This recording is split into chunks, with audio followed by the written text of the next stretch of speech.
Well, good morning. Welcome back to Ole Buck Ranch. The project for today is to replace the feeder that the elk tore up the other day. Well, it's been a few weeks now, but I decided to get a different kind of feeder, something that he can't tip over, and hopefully he won't mess it up. So what I have to do is drill a hole and then set a 4x4 post, and then the feeder fits down over the post. So today I'm going to dig the hole and get the post set, and then I've got the feeder on order, and it should be here in a couple of days. So here we go.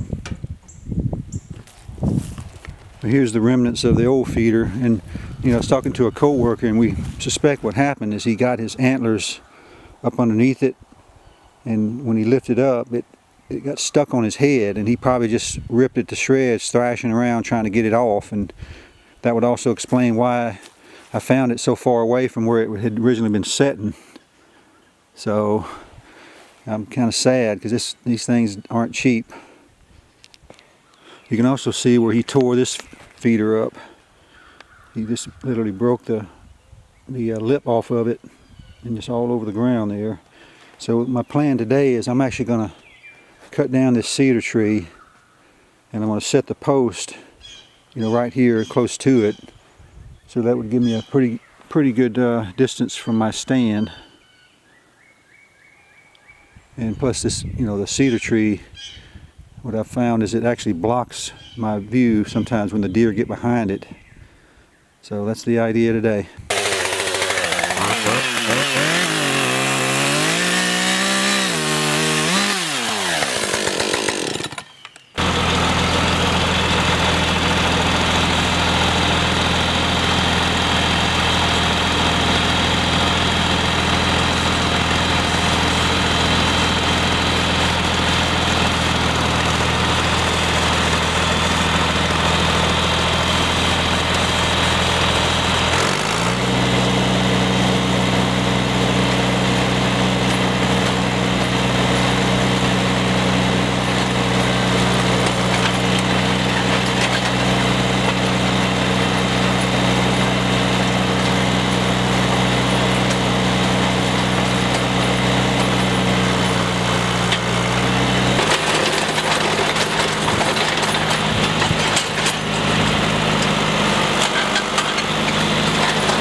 Alright, we're back working on my feeder. It came in the mail today, and I got my main woman out with me today helping, and Margot, and now we're going to get this thing installed, and just wanted to get a little video of the installation too. So here we go.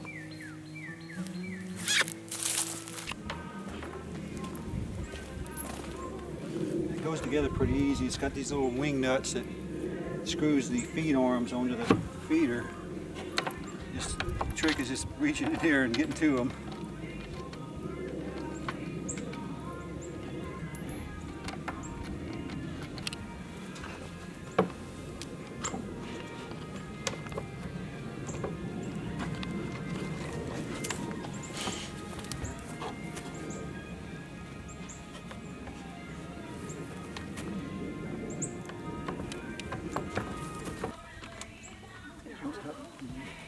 Put it out soon? Well, let's just see.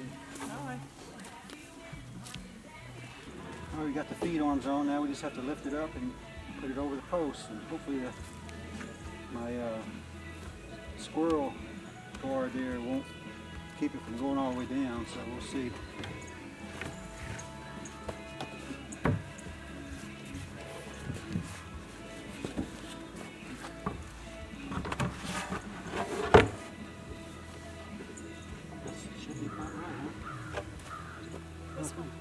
This one over here is, but this one's not.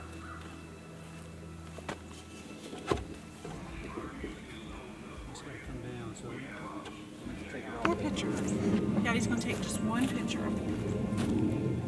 Well, that's it. It took us about 30 minutes, so it looks like it's a pretty cool feeder. Looks like it's really sturdy, and hopefully later the elk won't destroy it like he did my other feeder. That's the idea anyway. So I'm getting ready to fill it, and we're done. So appreciate you following along with us.